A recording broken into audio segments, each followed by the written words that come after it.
Yes, you can start. Okay, so good afternoon, everybody. Welcome to the third module webinar this afternoon. So it's really good to see you all here with us at the NTG conference. I hope you've had a good break and a good lunch. And welcome to this session, which is called Integrating New Skills into Industry and Education Curricula. So just to introduce myself, my name is Dr. Sheena Carlisle, and I'm the Project Quality Manager on the Next Tourism Generation project. I work as a senior lecturer as well at Cardiff Metropolitan University in Wales. Okay, so I'd just like to share my screen. Okay. So this afternoon, we have the pleasure in inviting Francis McGettigan, who is a lecturer from the Technical University of the Shannon Midlands and Midwest, also known as TUS, in Athlone in Ireland. So Francis is she has worked in academia in tourism, hospitality and sport from levels 7 to 9 for more than 30 years. She completed her master's in tourism and hospitality education at the University of Surrey in England. And Francis has played a pivotal role in the development and delivery of the new online course, which was established earlier on this year. This was the Master's and Postgraduate Diploma in Tourism Management and Destination Leadership. And this is a 1 or a 2-year part-time program of study, postgraduate study aligned to education, research, but in particular, industry engagement. And this has a key global development role in dealing with contemporary issues arising in tourism. So this course was launched in January 2021, and it significantly encouraged industry practitioners to return to study and apply work-based learning strategies. So I'd like to really welcome Francis as a keynote speaker here today. I'd also like to welcome Vicky Wolf, who is the Education Manager from ABTA, which is the Association of British Travel Agents. And Vicky is with us today, and she has worked for ABTA for the last 20 years, developing and facilitating and coordinating training and education programs and opportunities for its members, and to support the University Partnership Programme, and encouraging and supporting students to work in the travel industry. Vicky supports development of quality apprenticeship standards for the travel sector and represents ABTA members on the Apprenticeship Trailblazers Group and the Apprenticeship Task Force. Also, ABTA is represented on the Travel Apprenticeship Board. Vicky also manages ABTA's comprehensive online training programme, which is the platform which is called the Knowledge Zone.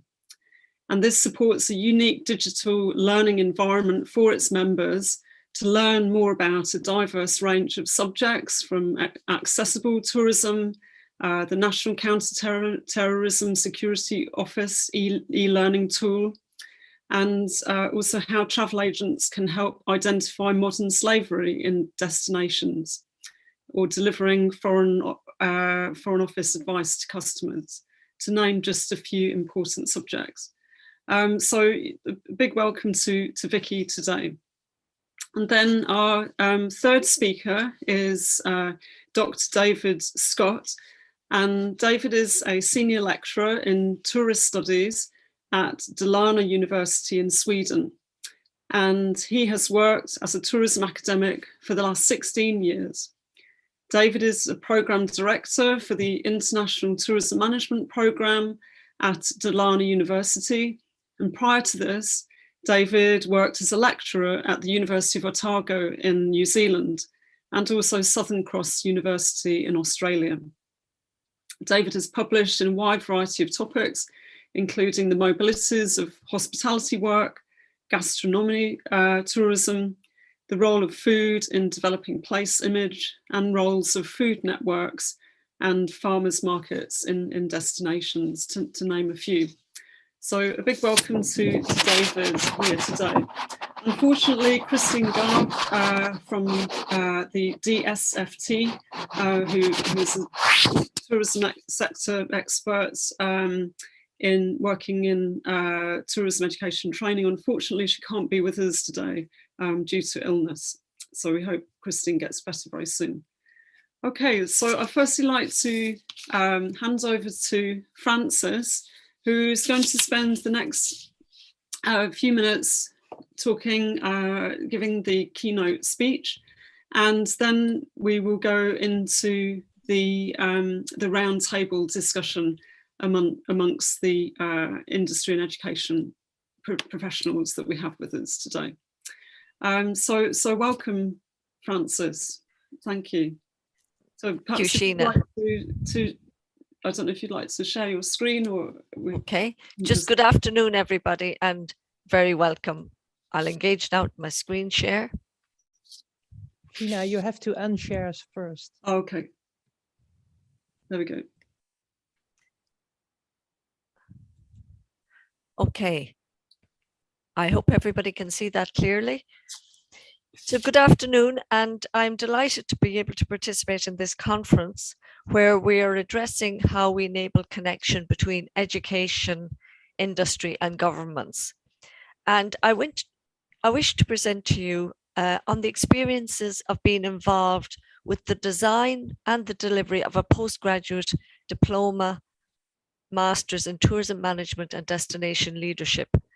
And the focus of the presentation is on how the challenges of COVID-19 became an opportunity to offer this program last January. 2020-2021 world tourism was paused and in some cases came to a total halt. And we know the implications of this are well documented. And in Ireland, being an island, it was a real disaster. And to put it in context, 2019, we had 10 million visitors come to the Republic of Ireland and supporting 260,000 people in employment. Now, remember, our population in the Republic is just under 5 million people. So this was so exciting for the industry. Along with the government policy for 2025, we were driving our numbers up, and our targets were to reach 11.5 million people. But sadly, all this was stalled. However, Fáilte Ireland, that is our national tourism organisation, were continuously involved in delivering the policy, and over the period of time leading up to COVID, and evidence, you know, of their hard work is seen with destination management organizations operating across the regions. We here in Athlone, AIT, it was then known, now has become THUS in the last month. The Hospitality, Tourism and Leisure Department were in a position to offer a new online course in tourism management and destination leadership, where we had 30 applicants start the program. We started to design this program back in September 2019, and having gone through the stages of course design, the delivery opportunity was certainly accelerated as a result of the pandemic. And you may be curious to know, where did the demand come from for such a tourism course at this time, and how did it happen? Firstly, there are a number of factors that can be attributed to this, but the overarching one, I think, is timing. the timing of the pandemic going alongside the timing of having a program prepared and the timing of digital transformation where everybody had moved on and into an online community. The other factors that influenced the successful offering of the program were our relationship with the industry. We have an excellent existing relationships that we've built up over the years, and we saw this as an opportunity then to direct the industry to address its skills gap. And I'll explain that further in a moment. We also had program designed and approved from 2019. We'd gone through that process, and it was educational led, but it was very industrial sensitive. And then, of course, the third factor is government funding. So I'll detail these further. So taking the first one, based on our government policy, which is People, Place and Policy, Growing Tourism to 2025, we realized that there was a gap in possible skills that were needed in the marketplace, and the opportunity to meet this through the provision of a part-time tourism master's leading a postgrad diploma leading to a master's, and the potential of designing a tourism program then. Now, one of the key factors that occurred in this policy document was that now the government wanted to offer an enhanced role for our local authorities and recognition of the contribution of communities to tourism. And specifically, it envisaged this role where the local authorities would act as a link between the state organisations and communities, namely Fáilte Ireland, and the communities operating at ground level. Importantly, local authorities play a pivotal role collaborating the supports that are needed for local authorities or local communities and businesses to harness their tourism potential in their area. Now, historically, regions across Ireland, that are well known, such as the Kerry, Killarney in Kerry, the west of Ireland, Galway and Connemara, they would have had community groups working continuously down through the decades. But this was becoming a much more structured approach, where the community now were getting involved in destination development. The county councils or local authorities were assisting them in aligning their efforts with the tourism agency's brand architecture and the consumer segmentation model. So what was happening is that the communities at ground level now could see a thread right up to our national policy on tourism. And the local authorities became, I suppose, the feet on the ground that were very tangible for communities because they relate very closely here in Ireland with your local authorities. And the policy change then influenced our decision on the modules and the delivery methods. And I suppose most importantly, a demand opportunity from not alone the public authorities, but we felt also from the stakeholders across the various community groups. Our program structure, as you can see there, was designed to align education, research and engagement agendas. And it was to deliver on new approaches to thinking, on how to develop different ways to address challenges and to create opportunities for knowledge transfer between practitioners, academics, students and the public through a variety of actions. And the programme encouraged a hands-on experience and interaction between all these sectors, from the national and to the international.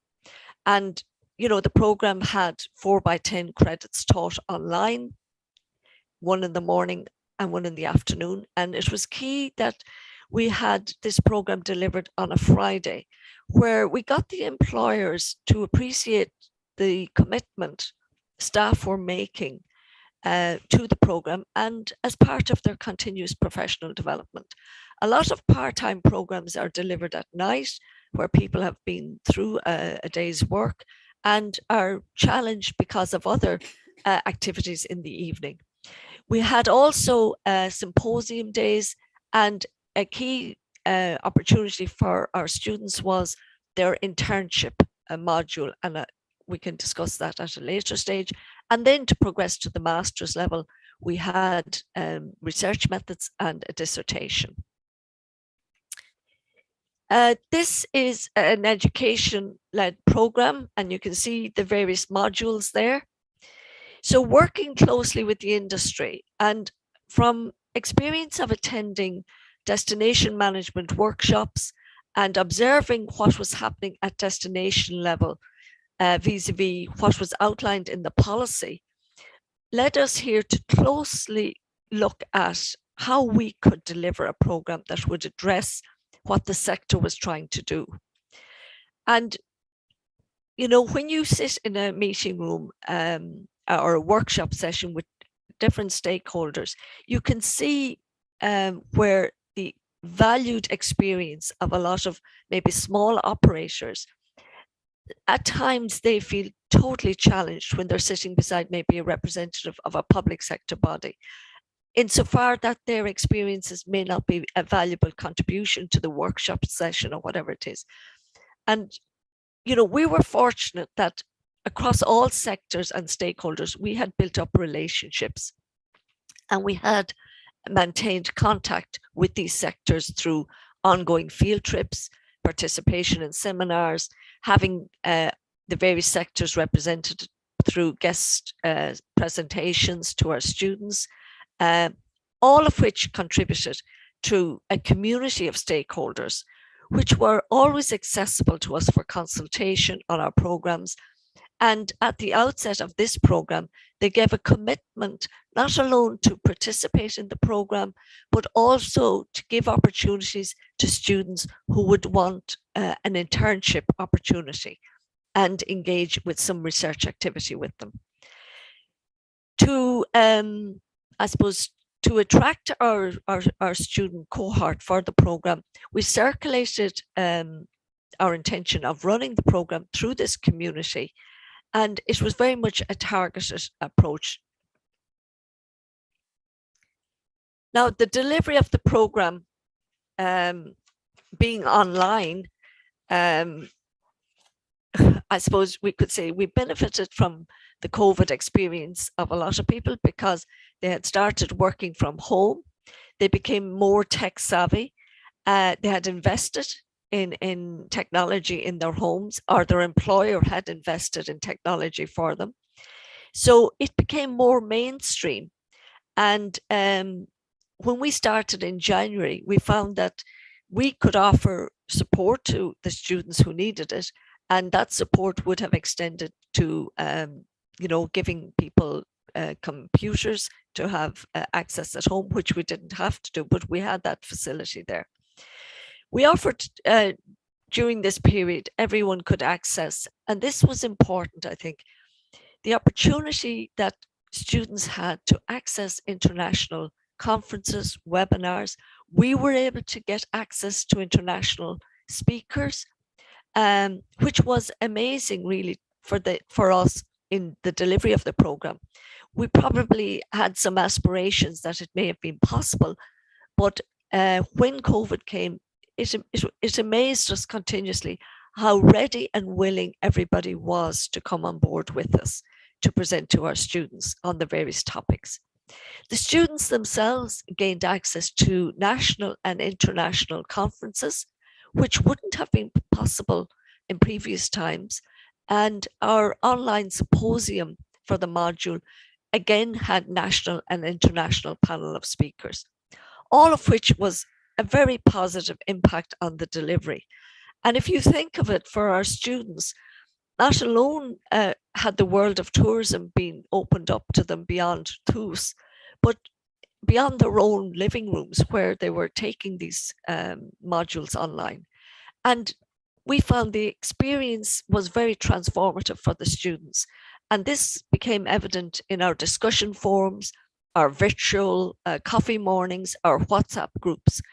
And you could sense the enthusiasm, or if I may say, the light bulb moment that these students were experiencing and very willing to share with us on an ongoing basis. Yes, there was a weakness, and I suppose that was not being able to go on a field trip or to organize that experience of bringing the cohort of students together to head off on a field trip. And definitely over virtual coffee mornings, we used to think into the future, when would it be possible? However, I think it was compensated on the other side with access to webinars and seminars, etc. This factor is a major one. In October 2020, the Irish government made funding available, known as the July stimulus, where colleges had to compete for the funding for postgraduate programs. And 30 million was made available to subsidise higher education places under this package. And it was with the intention of helping people back to work, upskilling workers, and building economic confidence while continuing to manage the impact of COVID-19. Now, this program or this funding was available to all disciplines, and programs that had been ratified but had not been delivered in colleges could only apply for the funding. And there were 2,500 places offered under this package, which meant for the participants that if they were in employment, they had only to pay a fee of 495 euros. 90% of it was being subsidized. But if they were on the what we call the PUP payment, they had access to this program for free of charge. And that was a major factor, because the reality was that a lot of the students may not have had the funding available to them, or their employers wouldn't have had the funding during this period of time to support a student on the program. The participants that came on the program were from various backgrounds. I have highlighted some of them here. One is the Epic Museum in Dublin in the Docklands. We have Trinity College. We have the county councils there, Offaly, which would be a close one to us here. We have leadership groups, Mayo North, which is a community project for tourism development in North Mayo. We have the hospitality sector with the Sheraton Hotel here in Athlone. We had the Office of Public Works. Also, they had representatives on the program. And then we had other individuals from various personal backgrounds. So one individual was a tour operator, and they all had years of experiences that at all times they were willing to share through the discovery of this community of learning. And it was invaluable for us because we became part of their community as well. Also, I think we have to note that some of these students or participants hadn't been in education for a number of decades. And a lot of the time we had to continuously work on building confidence through being accessible to deal with queries and provide feedback. And invariably, if you were working Monday to Friday, and Friday you were engaging in the program, we found Friday evening we had to be accessible to the students because they were sorting out that maybe their out of class activities, any queries at that time before they headed back into another week's work. And at all times, it was building confidence and giving them reassurance. Our delivery of assessments and the structure afforded the students, we gave them a diverse range of assessment strategies. We had, building up portfolios through the discussion forums.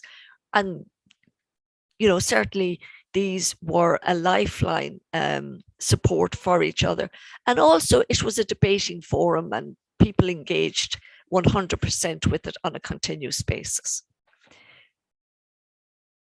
finally, I suppose I would say that throughout the programme, we've had very positive feedback and engagement. We've had career changes. Some of our participants already have had the opportunity to take up new positions. Some have switched from the hospitality sector totally into the tourism sector. COVID challenges, certainly for the tourism and hospitality industry, became a real opportunity for us in the educational sector. And again, I have to emphasize, timing was critical. We had a program drafted, approved, ready to come off the shelf to be delivered. The funding that became available, we were able to access it. And again, as I said, this was a very competitive opportunity, because you're competing with other disciplines, and a tourism program, when the industry was on its knees, may not have seemed to be an attractive program to start funding. And certainly the commitment of the industry to supporting us has to be acknowledged and thanked. And everyone here is very excited today, because in fact, this is the first time we are bringing the cohort of students together since they started last January. We're having a seminar here today, and we're also organising a dinner and a social evening for them, and they're staying over in Athlone with us. So it's a historic day for us here in the college to be able to achieve that. And I can also say that next year we have 30 applicants lined up to take the programme again, and we have been successful in achieving springboard funding from the government to support this. We have waiting lists of people who want to come onto the programme, and we have a belief now that it is becoming recognised with the industry, and we look forward to continuing with its success. Thank you for your participation here and listening to my story today. Thank you very much, Frances. Really appreciate your talk. And I think this is a really fantastic example of how higher education can come into the heart of the industry.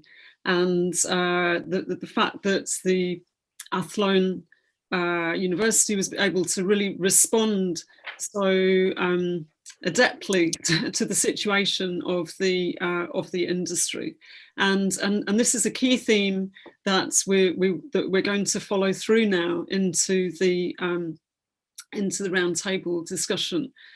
Before I do that, I just wanted just to share a couple more slides, just to put a bit more context to the roundtable discussion. And this is to explain about how the Next Tourism Generation project is working towards the blueprint strategy, but in particular to develop a quality skills framework that really focuses on this industry, education, and government coming together.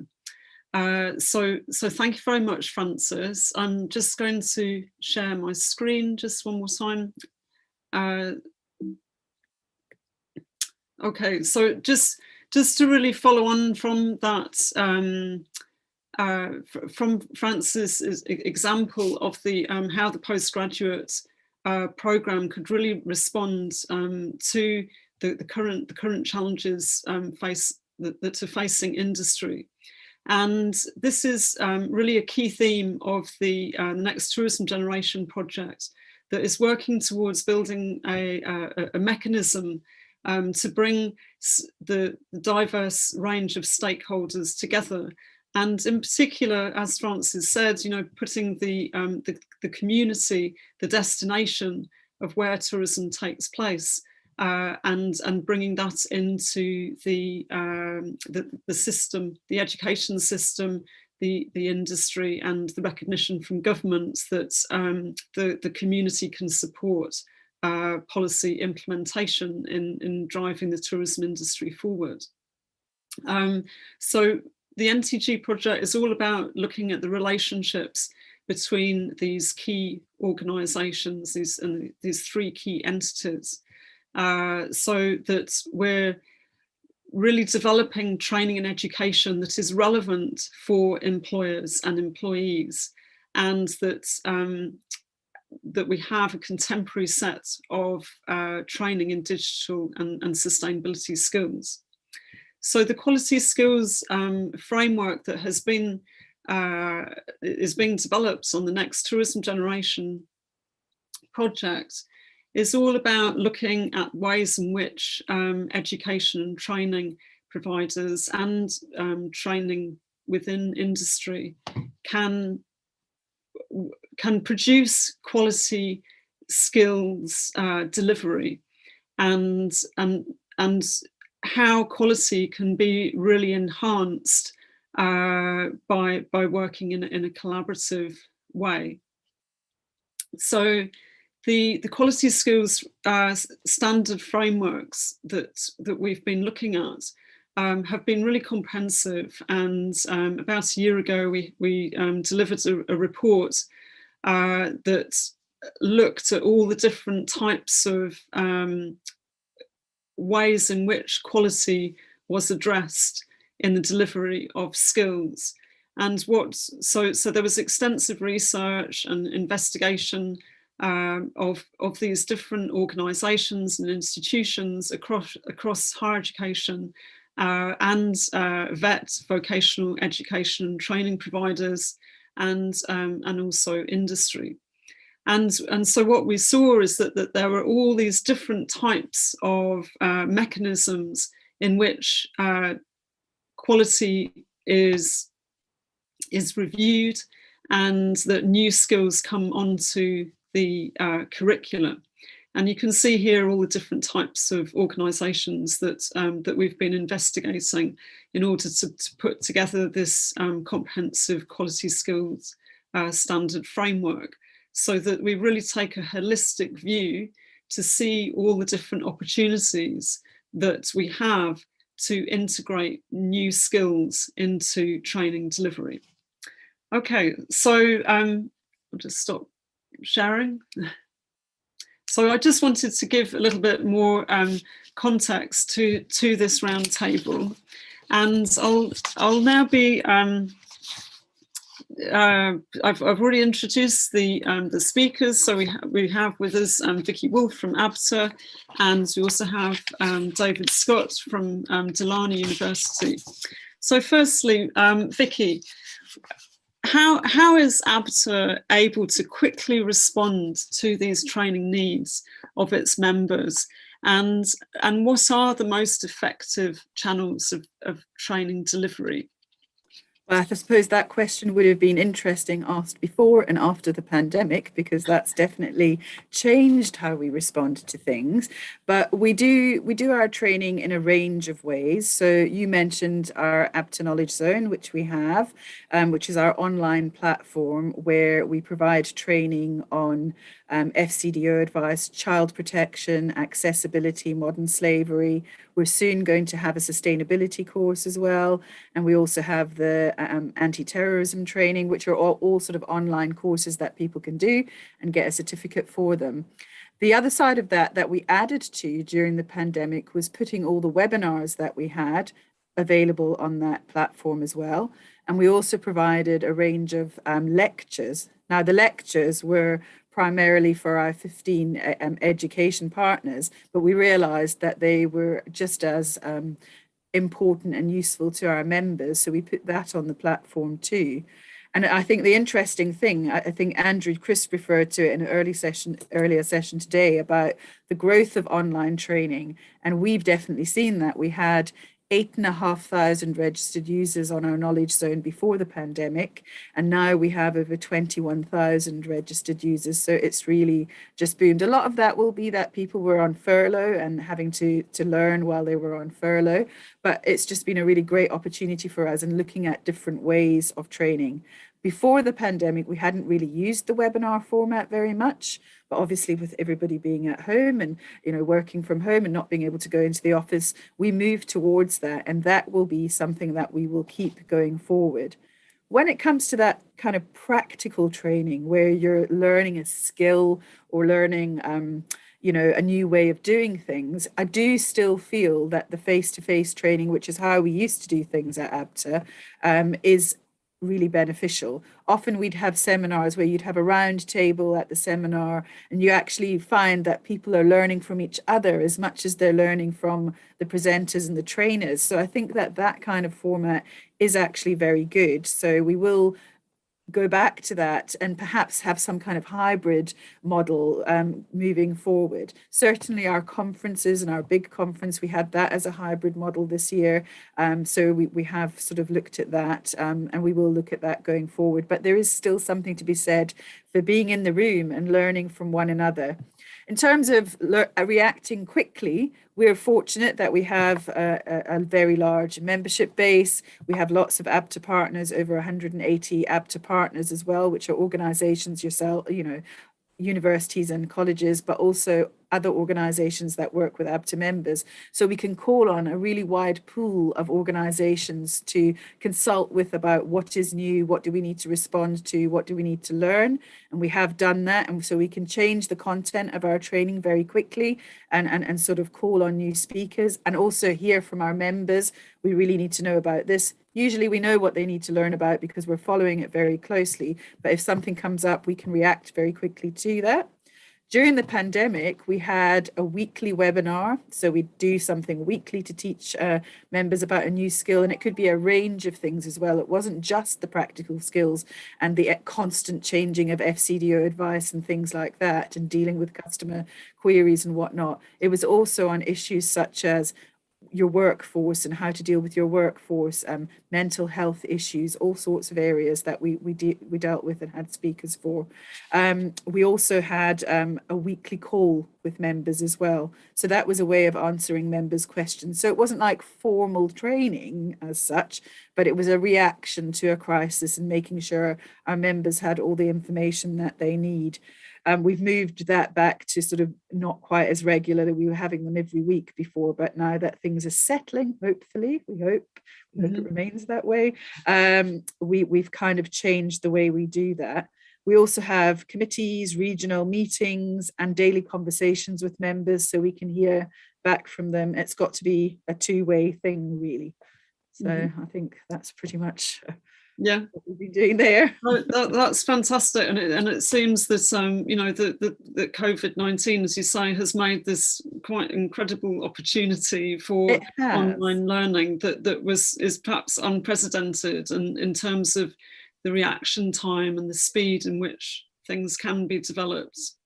Yes, and I think getting the speakers, I know that you were referring earlier to getting the speakers and their accessibility. And I think that will, you know, if we maintain these models and have a kind of hybrid model, that will remain international speakers who can Zoom in, you know, they don't necessarily have to be in the room. But I think for the big conferences and events, we'll probably still, you know, we're still intending on having our big conference in Morocco next year, because that face-to-face connection and all those informal connections that get made are really important learning experiences as well. I think.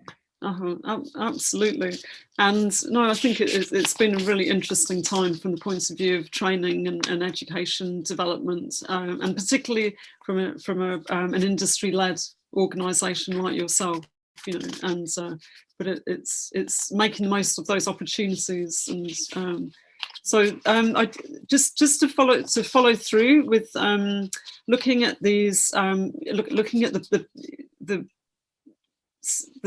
many challenges which have been going on in the environment, the business environment, the changes in consumer attitudes, obviously the many different challenges from a health and safety point of view, and digital challenges that are being presented to training organisations. So I'd like to follow through to David Scott, and then we'll come back also then to Francis, and then we'll have the three speakers come together to discuss some questions as well. So thank you, Vicky. So the question that I would like to ask David is that given how the COVID pandemic has forced the tourism industry to reflect on their business practices, operations, skill shortages and training needs, from your experience, David, at Delana University, how can tourism education undergraduate programs respond swiftly and professionally to the changes that are happening in the tourism industry and help to create future tourism professionals? Thanks for the very simple question, Sheena. As an academic, I can't take a question in a simple way, and this is a really complex question, and it took me a while to think about how I would respond to it. So I'm going to look at it in two ways. One is to give a bit of background to where I and many of my colleagues here see it, and then some of the things that we're trying to do here that give an example of that. And I suppose prefacing the way I'm going to be talking about it, and this is, I suppose, for some of you who might engage with critical tourism or the more challenging thinking about tourism, that this is the space that we teach in. And it was really interesting because Sheena showed a model there that showed the three stakeholder groups and prioritized industry in this discussion. And I think that with what I'm going to talk about, sort of that model is what I want to question. Why do we prioritize what industry needs, and does that sort of neglect community and other stakeholders and graduates and workers as individuals and as part of community? So I think the question to me fundamentally speaks to wider discussions of the future of tourism and hospitality and these complex spaces that Sheena showed in her slide just before, regarding education and training, and also those differences between education and training. And do we, ask questions such as, do we conflate education and training? And it was really interesting, and this sort of speaks to my next comment, where the question was, industry were being forced into thinking about the future or thinking about what the future might look like. And as we were theoretically coming out of pandemic, I was reflecting on how our industry were going back to the same comments they were making before the pandemic. Not enough staff with these particular skills to do this, to have this particular outcome. So it's almost as if the pandemic hadn't happened. So I want to think about this question in the context of the future, and especially how, to myself and many of my colleagues, how or what tourism and hospitality might look like in the future or post-pandemic, and how that links to education especially. And I think a couple of words that people have used for me are problematic when it comes to this relationship or answering the question. So should we be responding or reacting as educators at university, or should we be looking at education as a way of delivering change and creating employees who can reimagine and help organisations deliver a new sustainable normal? So for many, and there's this increasing idea of the philosophical practitioner, for example. So not just somebody that does, but somebody that changes. And I'll come back to that in just a moment. So this idea of our graduates influencing change in tourism and hospitality, but also as part of wider society. And that sort of forces us to go back again to ask what we mean by skills. And Vicky talked about, going back to dealing in person. And, fundamentally at the moment, tourism is about, and hospitality is about proximity and engagement, and meeting people and talking with people. And how has the pandemic changed that process? So how might skills need to be refocused on social engagement rather than technical delivery of a service? So moving past skills based on products and services to skills based on transformational opportunities to change, which more tourists are actually looking for. I think this comes back to what I was meaning with the model, where this, to me, and the question that was asked poses questions about power relationships between education and training, or education and training and industry. And I suppose, to me, then I'd rephrase the question and talk, instead of talking about reacting to, should we in education be acting or being proactive in our education and skills development? And especially as a way of developing these students or graduates rather that can engender change, communicating to them the value of the skills that they are learning in this new critical environment. So not just what those skills are, but what they mean to the organisations and communities they're going to be living in. From a more pragmatic perspective, what we do, we embed everything, or increasingly embedding everything we do, in the United Nations Sustainable Development Goals. So how can what we teach in the curriculum fit in with different goals, whether that's community, sustainability, work, gender, power, whatever? How can we link into that?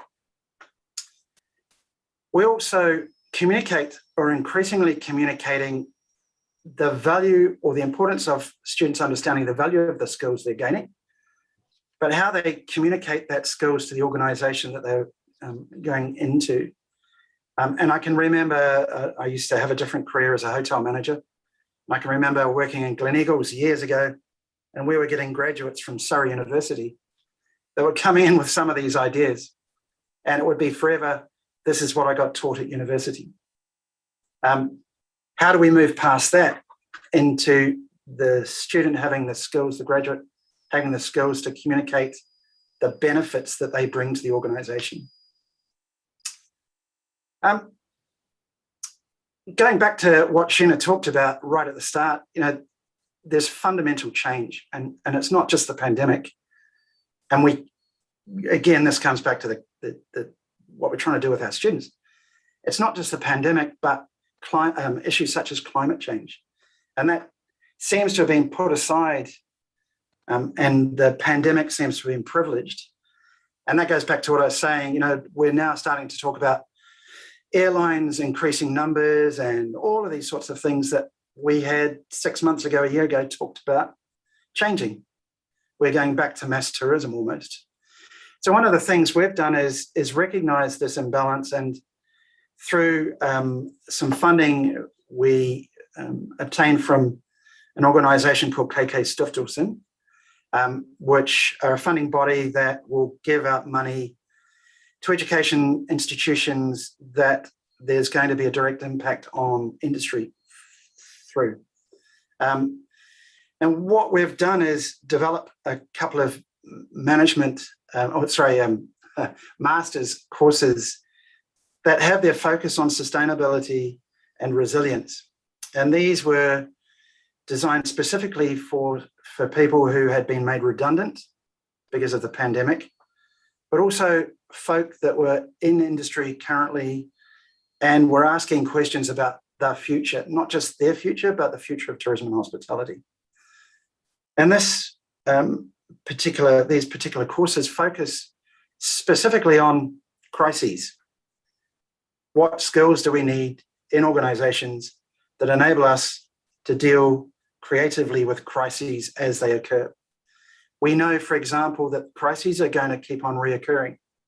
Some talk about biohazards, have been talking about biohazards in tourism for a significant period of time.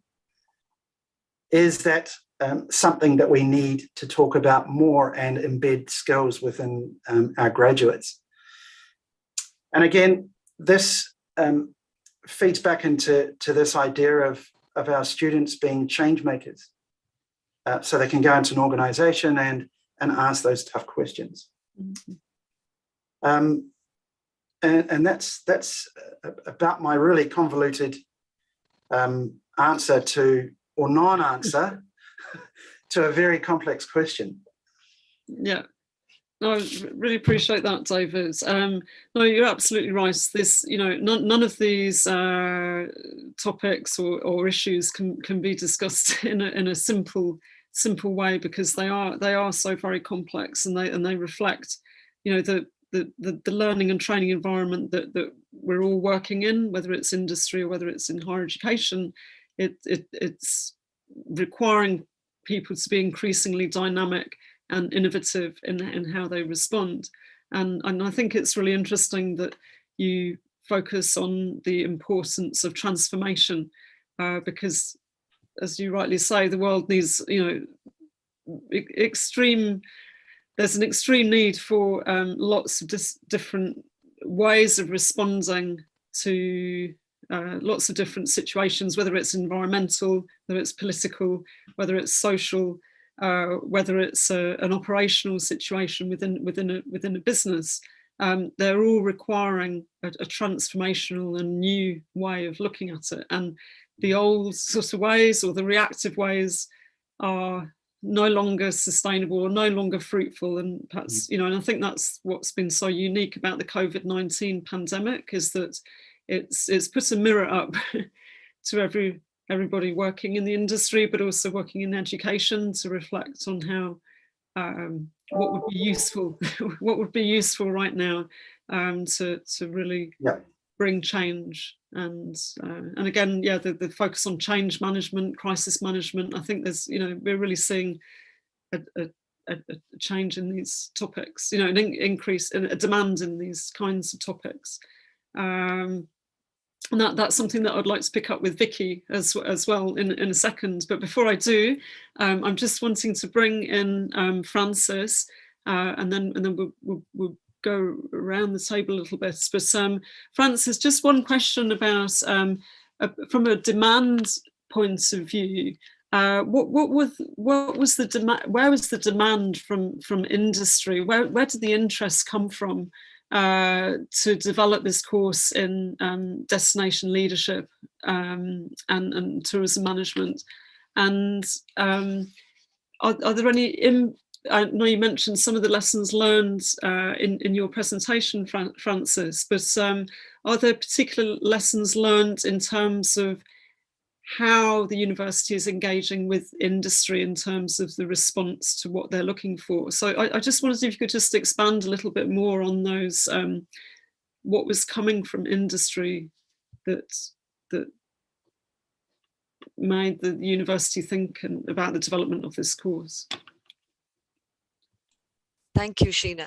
In relation to the demand for the course, taking David's point, we felt we were being, we were in education leading the role, and we were sensitive to industry.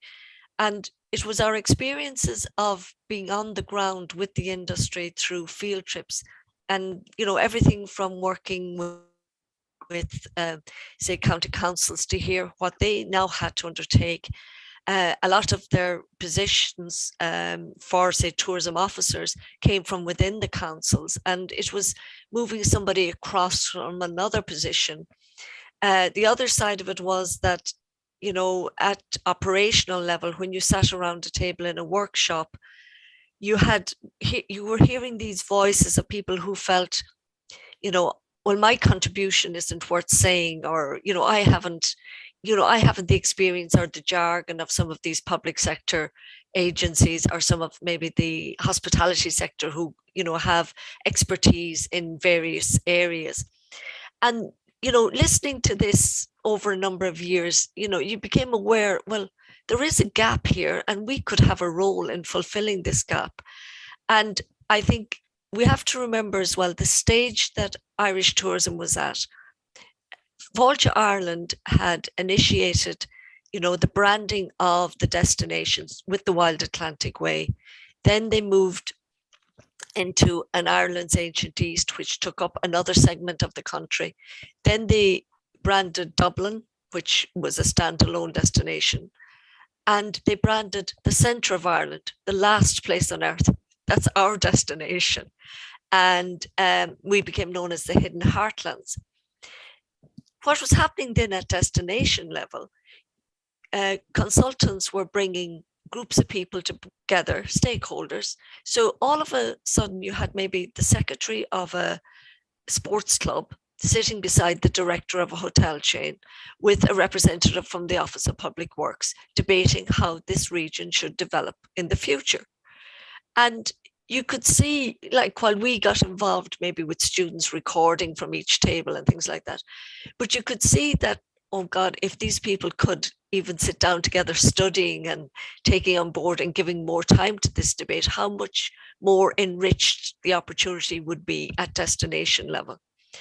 So building on that over a number of years, when I was asked to, get together and create some kind of program for a master's, I kept thinking of all of this, and that built up the module profile. And then when we went back to the marketplace, obviously the July stimulus was a factor in stimulating demand. We found that through our networks, we had no issue in getting employers to release staff to come on the program. The second part to the question was, just remind me, was it with regard to expectations? You did mention some lessons learned in your. Oh, yes. But yeah, just after a year into the course. Okay, yeah. Well, taking both the positive sides of our lessons learned, a key one was the timing, and for the student. We offered this program on the Friday. We were very conscious of making sure, if you are, with a family, with other commitments, we have to be accessible to these people, and we didn't want to put any barriers in place. Online, it was very positive. The negative side of it probably was the workload for staff in being available. And I remember Vicky mentioned, you had once a week call with people, where you supported them. We did that with tutorials. We did that with just emailing communication. And I don't know how long that could be sustained either when we're back to normal, where people have lives. But it was exciting at the time, because if you could ease a situation for somebody and bring them forward in their education, it did benefit everybody. The pressure now that people are experiencing, that they have gone back to work for the moment, the modules, digital and the visitor economy, they're finding maybe work has labor shortages. All of a sudden your staff now are being asked to do extra work. So out of class activities and things like that, they're being challenged further on it. Ideally, these people, because of their positions, and their expertise, they're probably seen to be flexible in the workplace. And definitely they are saying, this has become more demanding on them doing the program. Mm-hmm. And for us, we have the opportunity for them to go forward to do the masters. And I think there's 20 plus now have signed up to do that. But again, there's a fear factor there. Will I be able to give it the time? Will I be able to commit as much as I have done? And it's building reassurances. At the outset, every one of these students had the opportunity to be interviewed by our head of department to share their experiences and knowledge with us before they came on the program. And as a result of that, I think we are very conscious of their circumstances. And yes, we've had issues with some students' academic writing abilities and that, but we were able to target the experts here in the college to work with them. So, it's knowing your group, being active with your group. And also, one of the highlights, I think, for me was that, you talk about public, private and voluntary sector students being together in the one space, that these people and these voices were being heard from the different perspectives. And there was a respect building up among the sectors for each other, because they were all wearing their sectorial hats. And now on the ground, COVID and Zoom, I think, has made everybody ordinary. You know, even the celebrities when they come on TV show, they're, you know, everybody is now authentic and real. So when you had the CEO of Fáilte Ireland being able to talk to a student who's trying to convince farmers to hand over their land access to a cycleway. And as she said, if he only realized how many cups of tea I sat and had in kitchens with farmers trying to explain the strategy behind all of this, you know, and he's up there saying this is the policy and this is the strategy. But when you try to deliver it on the ground, there's a lot of hard hours being spent. And like she was almost at the point of weeping, experiencing that. Yeah, absolutely. That's must have been quite a incredible moment when that realization happened. Yeah, and she said, you know, to have my voice heard about all of this, you know, it was something for her. Yeah. And I think this is where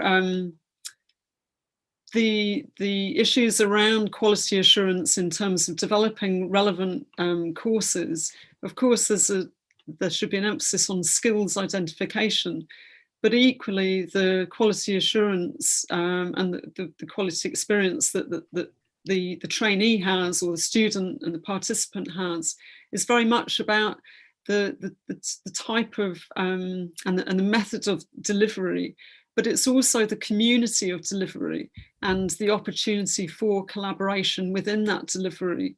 And I think you know, these issues around style and method and what works and what doesn't work, a lot of it all comes down to the experience. And I think that's, you know, I think you've all three of you have really hit the nail on the head there in terms of it's equally about the quality of experience in terms of the quality of knowledge.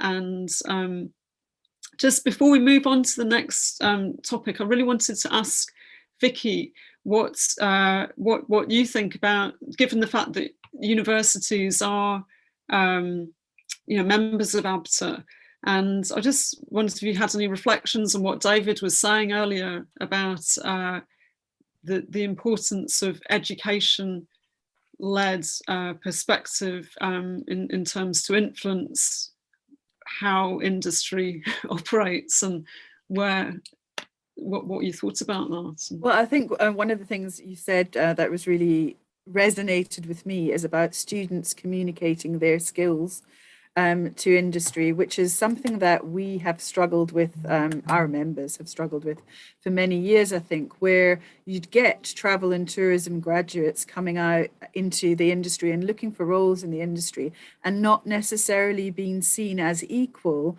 to graduates coming out of straight marketing degrees, straight finance degrees, or straight, you know, other areas, HR, whatever it might be, sustainability. And what we're trying to get with all of the schemes that we have, our education partner scheme, our internship, and now our regional rep program that we've got, which I can talk about if you need me to. Don't know how much time you have. But with all these schemes, what we're trying to do is put the students in front of our members and help the students to explain to our members the kind of skills that they can offer, and also get our members to suggest, and none of them have yet, suggest where the skills gaps of the students might be. So if they, and you know, it's been really interesting. One of the things that we have an ABTA internship, which we've put on hold. So only our students from our ABTA partner universities, our 12 universities, can apply for that internship. We had it for 5 years. We only put it on hold during the pandemic. It's only a 1-month internship because that's all we can manage at ABTA at the moment.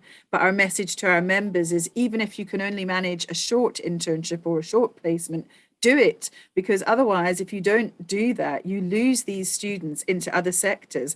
And probably coming out of the pandemic and Brexit and all these situations at the moment that we don't have as many staff. The pool that we're looking for, I was speaking to a recruitment company today, a travel recruitment company today, and it's a real battle out there to get people, because lots of people have left the sector, and we need to look to these students who are wanting to come into the sector and who have the skills and put them in front of our members.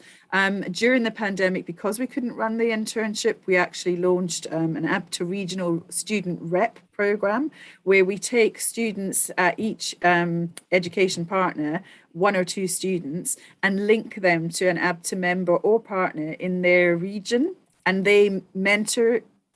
They get mentorship, employability skills. They perhaps do a little project for that member, which has worked really well. And it's been so brilliant because you can see how our members who might not have thought about employing a travel and tourism graduate before are now beginning to see, wow, these students can really offer me something of real value. And we've even, hooray, had our first employment offer and our first student actually working for one of our members as a result of this as well. So one of the students, and this is also an interesting example, because one of the students, she was at Leeds Beckett University, got offered an apprenticeship, having done her degree, her international tourism management degree, got offered an apprenticeship at Jet2, a sort of higher level apprenticeship, but didn't go, oh no, that's not for me. I've got a degree. I'm not going to do an apprenticeship. Actually went, oh, this is in project management. I don't have skills in that area, and it's in the organization that I would love to work for. I'm going to go for it, and she's absolutely soaring. So it just shows that by building the links, I always say, you know, Andrew, I really liked Andrew's presentation earlier in the day when he said, we mustn't always learn from the same people. And I would go further and say that we actually have to learn from the students as well. And it's really important to learn from the students. So I think that's really important. Yeah. Yeah, thank you, Vicky. Yeah, that's really, really interesting way to end that topic one that we were discussing. And the students are the next generation, and they need to lead the way. So yeah, it's great to hear some good news stories where it actually works, and there's a good understanding of what tourism university education is all about, and how that can add value to you know, significant business in the travel sector. I need to move swiftly on to topic 2. Time is running away with me a little bit. So just to put a little bit more focus on, we've mentioned some of the challenges, but I just wanted to develop some more ideas around the challenges and issues, but in particular focusing on carrying on focusing on the solutions, about breaking down these barriers between education institutions and the tourism industry in order to provide quality training and quality curriculum. So yeah, the COVID-19 pandemic has created an urgent need for industry and education to try and avoid this reactive state that David mentioned earlier, and actually to really focus on much more long-term planning of skills development and anticipating future skill sets. Again, that's a theme which all 3 organisations seem to have very much this you know, eye on the ball in terms of what is going to be relevant for the future. But there are challenges for organisations to achieve this goal and review current training programmes and identify skills shortages. So we're just going to spend a few minutes having a look at some of the key challenges. And David, I'd like to just jump back to you. What do you think the challenges are for universities to engage with industry in the development of relevant course content and identifying skills shortages for students? I mean, do you even use those terms of skills shortage? Is that a phrase which is used in the university when you're developing new courses? That's a really interesting question, and it comes back to what Vicky was saying in what I term a disconnect between industry and university. Not all universities, some, especially vocational unis, are much more aligned with industry because that's their remit, that's their role. But I suppose to me, the disconnect is based on context and not understanding each other's context. And as I was saying earlier, I worked in hospitality for 15 years, 20 years, traveling around the world, and I can understand the different context, I suppose, and the industry and it's this reaction again, and it's the immediacy. There is a skills gap now. How do we fill it? We're short-staffed now. How do we deal with it? And it's that operational issue, and especially in small businesses or even larger hotels where there's need to deliver service and product now, not tomorrow, but right now. So where do they get these folk from? But again, that's the university context, and especially when you're doing tourism studies, or at our university is looking at research informed teaching. So what's going on? So what we see industry doing is neglecting on the wider issues and debates, because their focus is narrow. It's now. Where our focus is longer term. How do we deal with tourism and climate change? How do we deal with decent issues of decent work? How do we deal with issues of alienation or short-term contracts? All these sorts of things that are societal.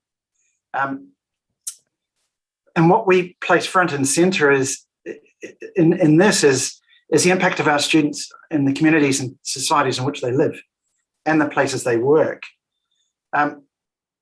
So we are, and this is what we try and communicate to industry, is that the skills that we teach, the skills that we give students are those skills that Vicky was talking about that allow them to go and work in other industries. They don't have to work in tourism. They can go and work in anything else because they're transferable skills, critical thinking, lifelong learning, cultural awareness, all these sorts of things. So when we're talking about work and we're talking about tourism, we'll talk to our students about decent work. So, and as Francis was talking about, the expectations on the employees has gone back to what it was before, if not even worse, because they're trying to make up for staff that aren't there and all of these different sorts of dynamics that are happening. So the skills we're giving students actually critique the industry. And to the industry, that can often be seen as a negative. Why? We want students that can fulfill a role now, not students that tell us we're doing things wrong.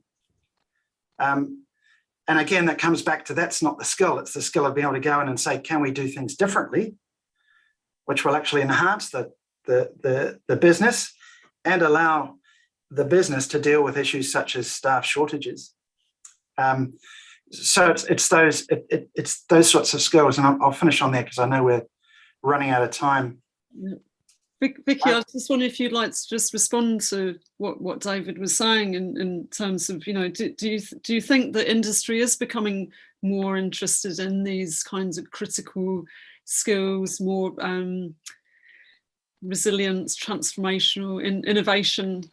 Well, absolutely. And I suppose as ABTA, as the Travel Trade Association, the largest travel trade association in the UK, it's our role to look at what's coming next and make sure that our members are prepared. And we have been doing that for several years. I mean, I've been at ABTA now for 21 years. When I started at ABTA, I think we had one person working on sustainability, for example. Now we have a whole team of about 10 people who focus on that area.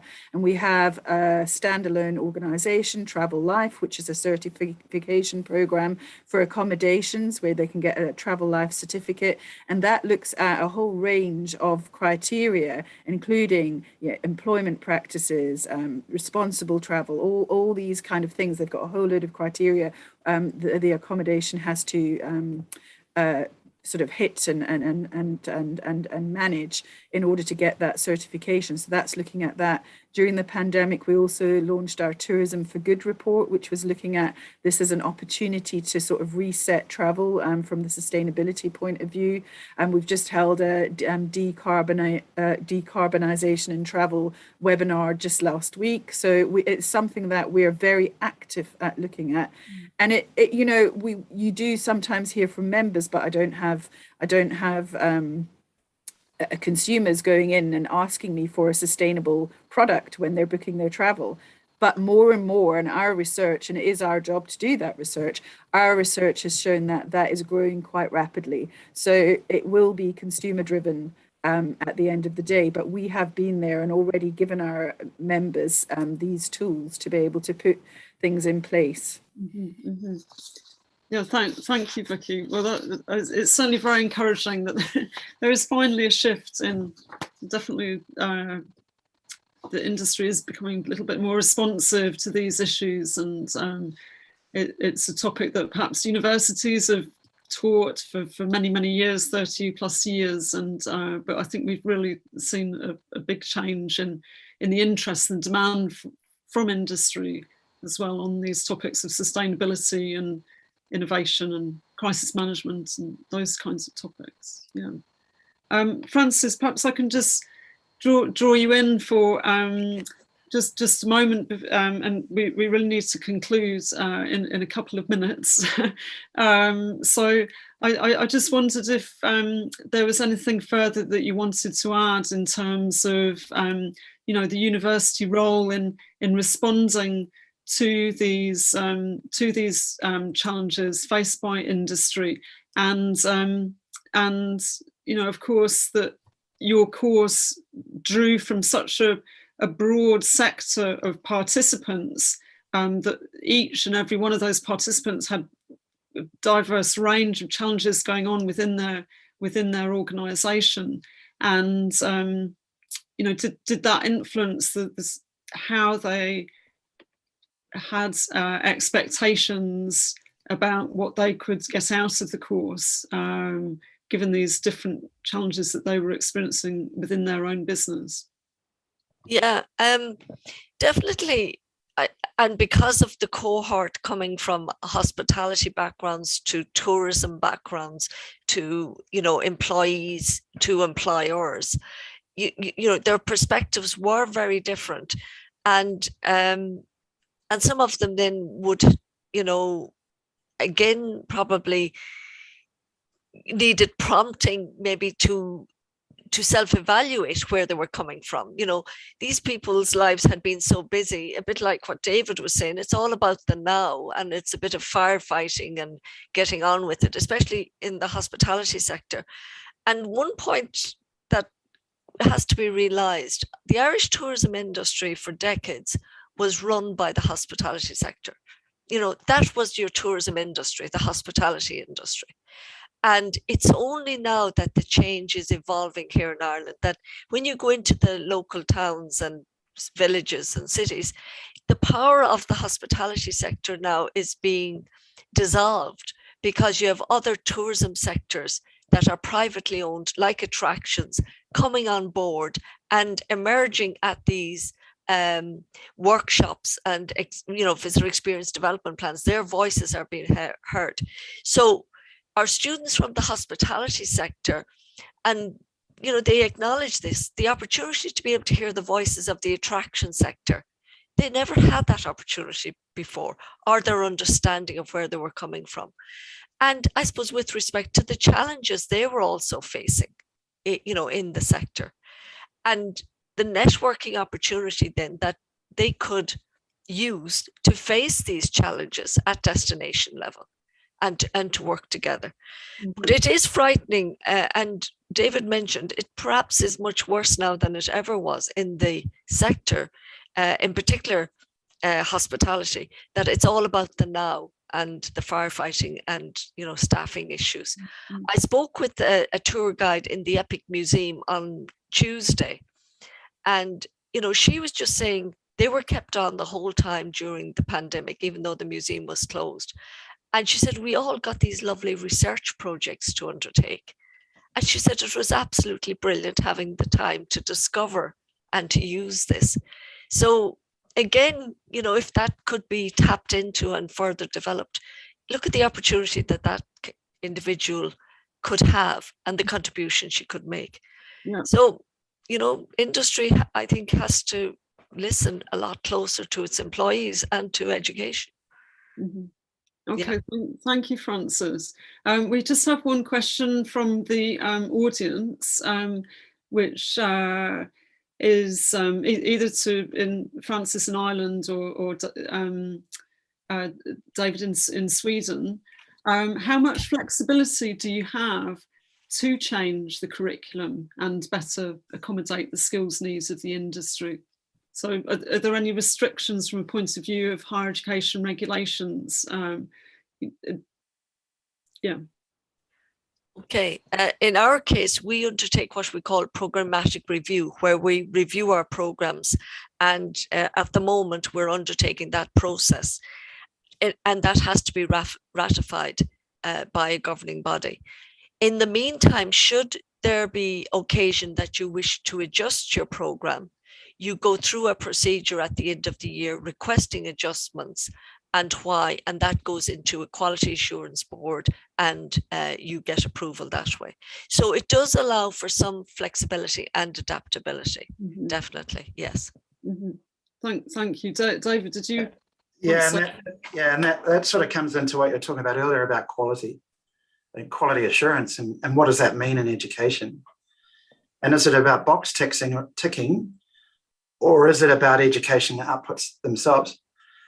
We're lucky in Sweden, and having come from Australia where it's very formulaic and it has to go through particular governmental procedures, we can do that internally whenever we like, as long as we meet the dates for particular meetings that tick the boxes.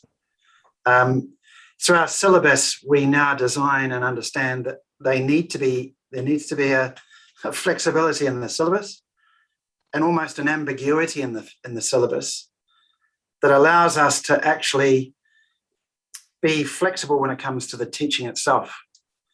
So we will look at crisis management now in subjects without it being in the syllabus, because we talk about a learning outcome might be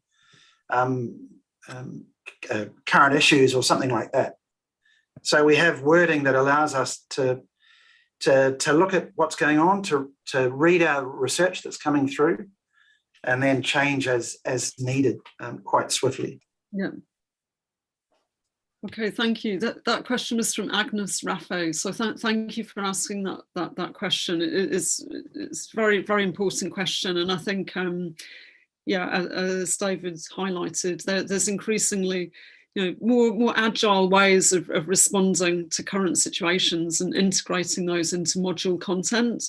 Of course, on an annual basis, there's there can be reviews of assessments, and there are program reviews which might happen maybe every 2 years, or different universities have different lengths of time that they can review the whole structure of a program, but on a sort of month, every few months or so, there's opportunities to use that flexibility in wording to bring contemporary issues, relevant issues directly into the course.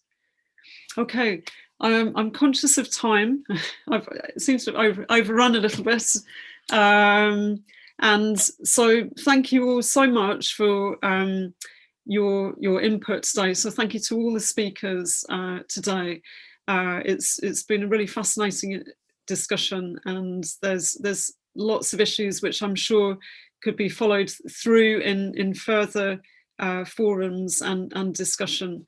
But we hope that it's provided food for thought for the audience, and to really appreciate that now's the time to reflect on training content and to revise and refresh, and to look at new ways of delivery, new ways of collaborating between industry, education and government, and also to ways of increasing the quality of the experience that trainees and students have, to really enjoy learning, and to enjoy learning about these challenges and issues that that are facing industry and facing the natural environment and society. So it's certainly definitely an interesting time to be in education and training, and all three of your organisations have demonstrated that you're all responding